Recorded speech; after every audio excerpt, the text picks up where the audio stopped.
नमस्कार, मैं आयुषी मिश्रा आप सभी का स्वागत करती हूं हमारे इस विशेष कार्यक्रम में। आज 9 दिसंबर का दिन और ये दिन हम महिलाओं के लिए बेहद खास है क्योंकि साल 2013 में आज ही के दिन भारत सरकार ने कार्यस्थल पर महिलाओं के साथ होने वाले यौन उत्पीड़न अधिनियम को बनाकर हम महिलाओं को एक अनमोल उपहार से नवाजा था और आज हम इसकी 8वीं सालगिरह मना रहे हैं और आज हम महिलाओं को अपने इस कार्यक्रम के प्रति इस कार्यक्रम के थ्रू जागृत करेंगे और हम जानेंगे कि कार्यस्थल पर महिलाओं के क्या क्या अधिकार हैं, यदि उनके साथ उत्पीड़न हो तो वो किस तरह से अपने कदम को बढ़ा सकती हैं, किस तरह से अपनी आवाज़ दुरुस्त कर सकती हैं।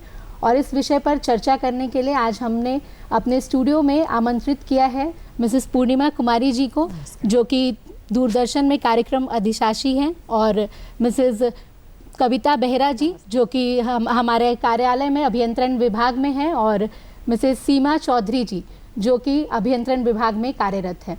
सीमा जी, सबसे पहले मैं आपसे ये सवाल करना चाहूँगी कि यदि हम महिला उत्पीड़न की बात कर रहे हैं तो किन किन कृत्यों को आप उत्पीड़न के श्रेणी में देखती हैं? महिला उत्पीड़न के लिए गलत 3 तरह से वो होते हैं। पहला है कि गलत तरीके से इशारा करना, गलत टिप्पणी करना, और तीसरा है किसी अश्लील काम के लिए उत्तेजित करना या फिर उत्साहित करना या उसको बढ़ावा देना। ये 3 तरह के आते हैं महिला उत्पीड़न में। 3 तरह के कार्य आते हैं जो कि महिलाओं के उत्पीड़न की श्रेणी में रखा गया है। जी बिल्कुल। कविता मैम, अगर हम आपसे जानना चाहें तो ये उत्पीड़न जो आप कह रही है, जैसा कि इन्होंने कहा, तो हम 3 तरह से डिवाइड कर सकते हैं। वर्बल हो सकता है, ये इशारे करके जैसे हो गया, बोलकर हो गया, या फिजिकल भी हो सकता है। तो आप क्या कहती हैं कि इस तरह के उत्पीड़न की रोकथाम किस तरह से की जा सकती है? इसको तो ये सब तो नहीं होना चाहिए। जो ऑफिस हो कि कार्यालय हो, आजकल महिला लोग का देखिए हर जगह में बहुत ज़्यादा से महिला लोग काम काज पर आ रहे हैं। इंडस्ट्री हो, कॉर्पोरेट सेक्टर हो, सरकारी संस्था हो, जो भी हो, स्कूल कॉलेज हो, उसको एक्चुअली रोकथाम करना ही चाहिए। इस ऑफिस में आजकल एक विशाखा कमेटी भी उसके लिए गठित किया गया, जिसमें भी इस विशाखा कमेटी का भी मेंबर मैं हूँ। एक खुशी का बात है कि आज तक मैं इतना साल से हूँ, हमारा ऑफिस को बहुत सारे लड़कियाँ भी आते हैं, बहुत तरह का न्यूज़ रीडर सब कुछ आता है, हम लोग महिला भी काम करते हैं। आज तक इसी तरह कुछ नहीं आया है, इधर जैसा इधर का इशारा वगैरह कुछ भी कंप्लेन अभी तक नहीं। ये एक हमारा मैंने खुशी का बात है, ये मैंने विभाग का। इसीलिए उसको हर जगह में, लेकिन उसको रोकने के लिए जैसा कुछ करना चाहिए, कमेटी करना चाहिए, और उसको रोकने के लिए कुछ फाइन भी होना चाहिए जैसा ही, नहीं तो वो रोकेगा भी नहीं। घर हो, बाहर हो, जो भी हो, कुछ होना ही चाहिए। जी बिल्कुल मैम। कविता मैम ने बहुत अच्छी बात निकाली विशाखा गाइडलाइंस की, जो कि एक बहुत अहम मुद्दा हो जाता है यदि हम कार्यस्थल पर महिलाओं के उत्पीड़न की बात कर रहे हैं। तो इसके विषय में आप क्या कहना चाहेंगी? देखिए, कार्यस्थल में जिस प्रकार की बातें होती हैं कि यौन उत्पीड़न से संबंधित, तो यौन उत्पीड़न तो एक बहुत विस्तृत बात हो जाएगी। लेकिन छोटी छोटी बात जैसे कि कविता जी ने कही है कि इशारे करना, मैसेजेस भेजना, आजकल जबकि सोशल मीडिया आ गया है तो मैसेजेस भेजना, जिसमें हम गलत मैसेज भी भेज सकते हैं, या उससे रिलेटेड किसी प्रकार की कोई कमेंट और अन्य प्रकार की वीडियो जो भेज देते हैं, जो गलत हो सकता है। हमको इस तरह की चीज़ों से बचना चाहिए, और जिसके पास भेजा जा रहा है उनको भी इस तरह की चीज़ों पर प्रश्रय नहीं देना चाहिए। जैसे हम कभी उसमें स्माइली बना के भेज देते हैं, या फिर हम उसमें एक थंब बना के भेज देते हैं, या फिर कुछ भी भेज देते हैं, तो उस सामने वाला व्यक्ति जो भेज रहा है उसको वो प्रश्रय मिलता है। तो दोनों को इस बात को समझना चाहिए कि कार्यस्थल पर, जो कि बहुत ही पवित्र स्थान होता है, जो हमारे लिए हमारे रोजी रोटी का साधन होता है, उसको हम गंदा ना करते हुए ना इस प्रकार की चीज़ भेजें, ना हम उस प्रकार की चीज़ों को स्वीकार करें। दोनों तरफ से ये बात होती है। अगर यौन उत्पीड़न या किसी प्रकार की उत्पीड़न की बात करते हैं तो इसमें दोनों को मैं जो जहाँ तक मानती हूँ तो मैं दोनों को ही सम्मिलित करूँगी कि ना इस तरह की चीज़ को हम आगे बढ़ाएं और ना इस तरह की चीज़ों को हम ग्रहण करें। और विशाखा कमेटी की जो बात हम कर रहे हैं, तो विशाखा कमेटी में ये बात लाई गई थी 97 में जो भंवरी देवी कांड हुआ था। तो वो एक भंवरी देवी को हम सभी जानते हैं कि उन्होंने बाल विकास के लिए, महिला विकास के लिए कार्य किया था और उसी के तहत ऊंची जाति के लोगों ने उनके साथ में यौन उत्पीड़न किया था। और बाद में इस कांड को लेकर के बहुत सारी गैर सरकारी संस्थाएं साथ आई थी भंवरी देवी के सपोर्ट में। आए सभी लोग सुप्रीम और कोर्ट ने ये एक दिशा निर्देश जारी किया था, जिसको ही हम विशाखा गाइडलाइंस के नाम से जानते हैं। जी, इस तरह की चीज हुई थी। और आज आपको याद होगा कि 2017 में एक बहुत बड़ा कैंपेन चला था, मी टू में ऐसे लोग सामने उभर करके आए, जिनके बारे में किसी ने सोचा नहीं होगा। जी, उसमें राजनीति से संबंधित लोग, फिल्म स्टार और भी अनेक लोग जो आगे बढ़ कर के आए, उन्होंने ट्विटर पर लिखा। हाँ, बहुत सारे लोग जो हमारे सामने उज्जवल चेहरे थे, उनके धूमिल व्यक्तित्व हमारे सामने आया था, है ना। तो ये बहुत बड़ा मूवमेंट चला था। हाँ, जो चीजें छुपी हुई थी वो सबके सामने आई और सारी लड़कियों को इससे बहुत ज्यादा प्रोत्साहन मिली कि वो अपने साथ हुए चीजों को बाहर रखा, उन्होंने सबके सामने पेश किया। जो घुटन है उसको बाहर रख सके उन लोग। लेकिन मैं यहाँ पर आज 28 साल से नौकरी कर रही हूँ, तो मैं ये सोचती हूँ कि मान लीजिए मी टू के कैंपेन के तहत में जो बातें आई थी, तो सालों से जिस पर धूल पड़ी हुई थी, उस धूल को लोगों ने यूँ साफ किया। तो कई बार हम अपनी छोटे से फायदे के लिए उस समय उस चीज़ की आवाज़ नहीं उठाते हैं, और वर्षों के बाद जब हम कहीं किसी पायदान पर पहुंच जाते हैं या कहीं किसी पायदान पर नहीं पहुंच पाते हैं, जिसकी कसक हमारे दिल में होती है। एक तो हमारे उसके पीछे भी तो ऐसा होता है कि अगर हम चुप रह गए और हमारे पीछे जो सामने आए, जिन लोगों ने हमारे साथ गलत व्यवहार किया और हम पीछे से नहीं बोल पाए, तो जैसे हमारे पीछे बहुत सारी पीढ़ियाँ उससे ये होती हैं, प्रभावित होती हैं, उनके साथ भी वो चीज़ें होता है। कभी ऐसा लगता है कि हम काश उस टाइम बोल पाते तो वो सारे लोग बच जाते। वहीं पे मैं आ रही थी सीमा जी। आयुषी जी, इसी बात को मैं कहना चाह रही हूँ कि चाहे तो हमने फायदे में उस समय हमने चुप लगा दिया, कुछ हमारा फायदा हो रहा था, या फिर कोई कारण से हमने चुप लगाया, लेकिन ये चुप जो था ना, ये चुप आज हमको इस मुकाम पर लेकर के आया है। बिल्कुल।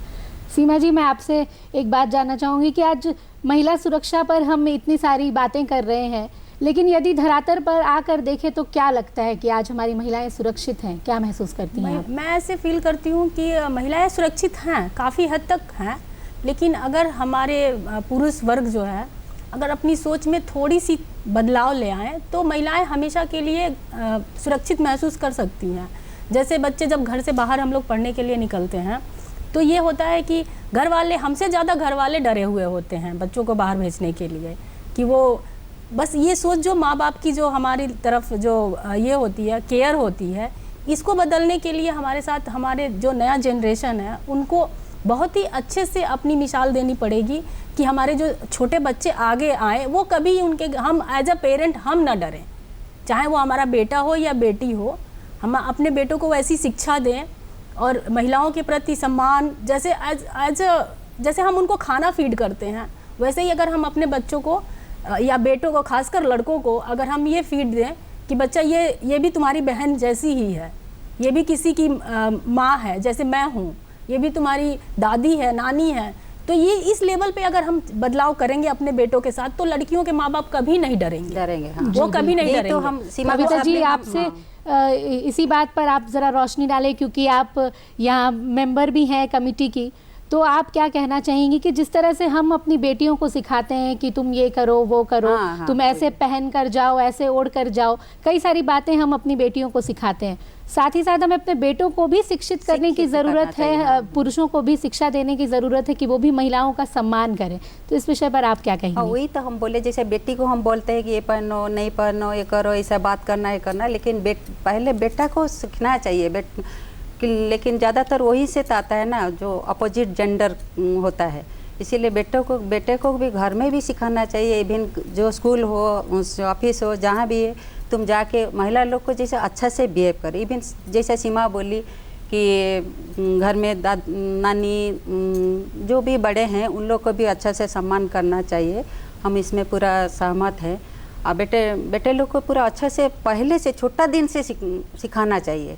स्कूल में भी कुछ बहुत कुछ हो जाता है जो कि लड़के लोग जाके बोल भी नहीं पाते हैं, घर में भी घुटन के रह जाते हैं, कोई सुसाइड कर लेता है और माँ पिताजी को भी बोल नहीं पाते, कुछ हो जाता है। लेकिन इसको भी रोकना चाहिए जी। शायद इन्हीं वजह से आज हम देख सकते हैं कि हर स्कूल में, हर कॉलेज में एक विमेंस सेल की सुविधा है, जहाँ पर अगर किसी लड़की के साथ में इस तरह का कृत्य हो तो वो जाकर अपनी शिकायत दर्ज कर सकते हैं। सुप्रीम कोर्ट ने दिशा निर्देश में दिया था कि अगर किसी भी कार्यालय में अगर 10 से ज़्यादा महिला स्टाफ है तो वहाँ पे एक इंटरनल कंप्लेंट कमेटी होनी चाहिए जी। और उसकी मेंबर्स जो हों वो हाफ जो मेंबर्स हैं वो महिलाएं होनी चाहिए जी। बिल्कुल। और उसकी जो हेड हो वो भी महिला ही हो। तो ये दिशा निर्देश विशाखा कमेटी में ही दिया गया है, प्रावधान है कि, और उसके अकॉर्डिंग ही उसमें जुर्माना भी है। जैसे 354A है जो, जिसमें आप केस दर्ज कर सकते हैं। अगर किसी महिला के खिलाफ कोई उत्पीड़न हो रहा हो तो वो चुप ना रहे। वो 354A में प्रावधान है कि वो उसमें केस दर्ज कर सकती है। 354B में प्रावधान है कि वो उसमें मुकदमा दायर कर सकती है, और वो मुकदमा जो होता है वो गैर जमानती होता है। उसके according 354C, D, A etcetera हुए हैं, उसमें 1 से 3 साल, अगर पहले साल में अगर किसी ने किया है, ये दोबारा कर रहा है तो 2 से 7 साल की सज़ा हो सकती है। तो आजकल काफ़ी मतलब लोग अवेयर हुए हैं, महिलाएं भी अवेयर हुई हैं, पुरुष भी हुए हैं, और उनके मन में अब पहले से ज़्यादा डर भी है, क्योंकि ये गैर जमानती मुकदमा दर्ज होता है जिसमें आपको जमानत नहीं मिल सकती है।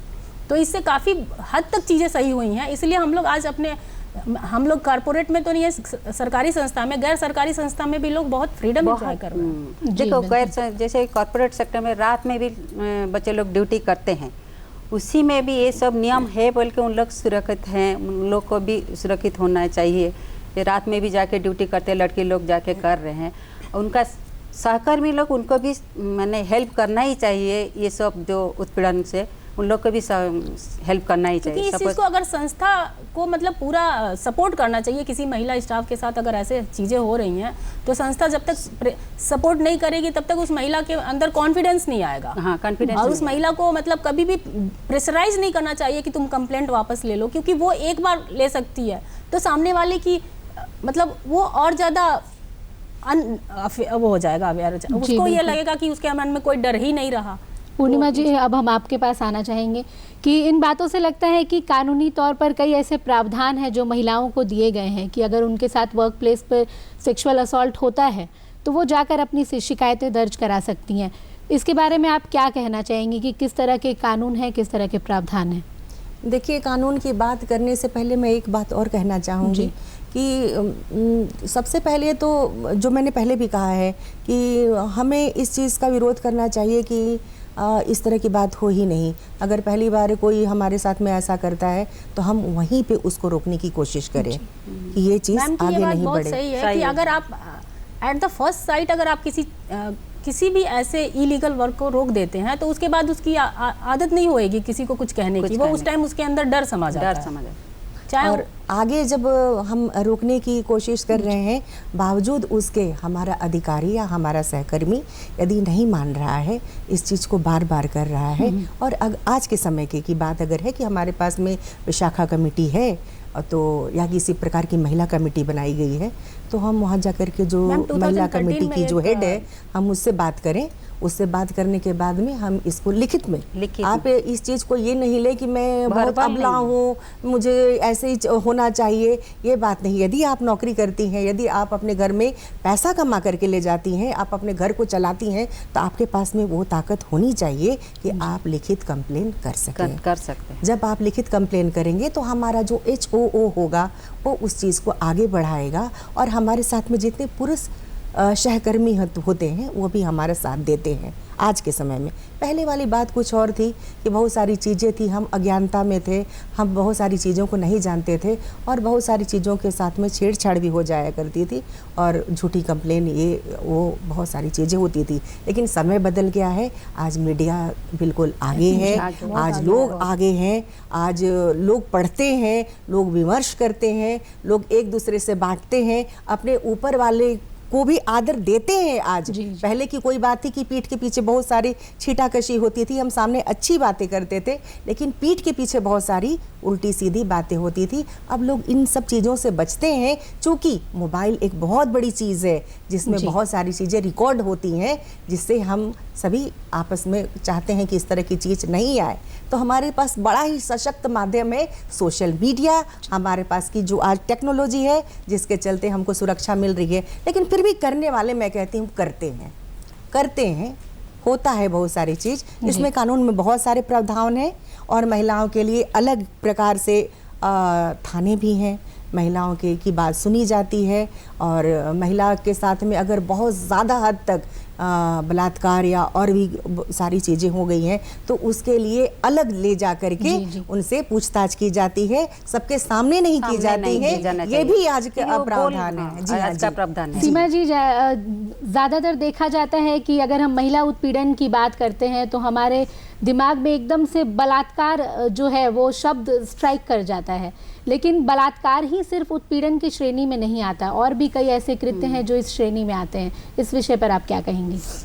सुप्रीम कोर्ट ने 2013 में एक sexual harassment act at work place जारी किया, एक नया एक्ट लाया जिसके तहत ये जितने तरह के उत्पीड़न हैं उनको बहुत बारीकी से देखा जाता है। उसका एक समिति बनता है जिसमें जांच समिति होती है और उसमें पहले चेक किया जाता है, जांच किया जाता है कि वो जो महिला शिकायत कर रही है वो सही है कि नहीं है, क्योंकि ऐसे तो बहुत सारे केसेस गलत तरीके से भी आए हैं। कुछ महिलाएं ऐसी हैं जो गलत तरीके से रिप्रेजेंट करती हैं, तो उनको बचाने के लिए मतलब मेन एट वर्क प्लेस ये भी है, right to men at work place, मतलब पुरुषों को भी थोड़ी डर होता है कि कहीं कोई किसी दुश्मनी की वजह से ना कर दे, तो ऐसे उसको जांच समिति अपना एक टाइम लेती है, टाइम ड्यूरेशन लेती है, उसमें वो चेक करती है। फिर उसके बाद अगर जो तथ्य सामने आते हैं उसके हिसाब से केस दर्ज होता है, जो मैंने कहा 354A में, तो वो केस दर्ज होता है, उसके बाद उस पर मुकदमा चलता है, फिर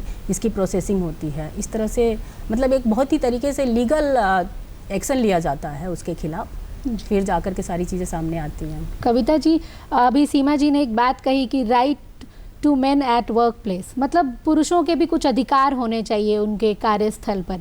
इस विषय पर आप क्या कहेंगे कि पुरुषों को किस तरह के अधिकार मिलने चाहिए? ऐसे तो पुरुष मैंने उन लोगों को मैंने उनका महिला सहकर्मी को अच्छे से बिहेव करना ही चाहिए। और जैसे ये जो बोली आप जो बोले बलात्कार, इसमें क्या अश्लील इंगित करते हैं, कभी अश्लील छुअन भी उन लोग करते हैं, कभी कभी मैसेज भी भेजते हैं, ये सब इस सब को रोकना चाहिए।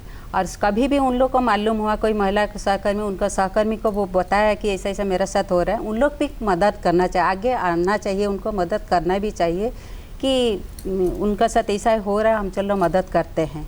और हम भी बोलेंगे सपोज़ किसी महिला के साथ ये सब हो ही रहा, वो अपना कुछ होमवर्क करे, मेरा साथ हो रहा है, अपने से अंदर में नहीं रखे, अपने से कुछ होमवर्क करके कि कुछ मोबाइल में रिकॉर्डिंग करे, मैसेज को कि स्क्रीनशॉट ले जाए।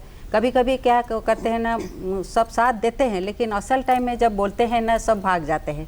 उसी समय ये स्क्रीनशॉट हो, में रिकॉर्डिंग हो, उसी आपका बहुत काम में आता है इस सब को। तो इसीलिए पुरुष लोग को हर समय उनको घर में हो बाहर में हो, उनका बच्चा लोग को भी उन लोग को भी बोलना चाहिए, महिला लोग को अच्छा से शिक्षा मैंने अच्छा से बिहेव करे, और शिक्षा भी बेटा लोग को भी देना चाहिए कि जैसा सबको अच्छे से बिहेव करें। जी बिल्कुल मैम, हम पुरुषों के अधिकार पर बात कर रहे हैं, तो आप क्या कहना चाहेंगी कि एक कार्यस्थल पर पुरुषों के क्या अधिकार होना चाहिए? देखिए मैडम, कार्यस्थल पर पुरुषों के अधिकार की जहाँ तक मैं बात करूँ तो मैं तो ये मानती हूँ कि आज नहीं बल्कि सदियों से पुरुषों को अधिकार तो मिले ही हुए हैं।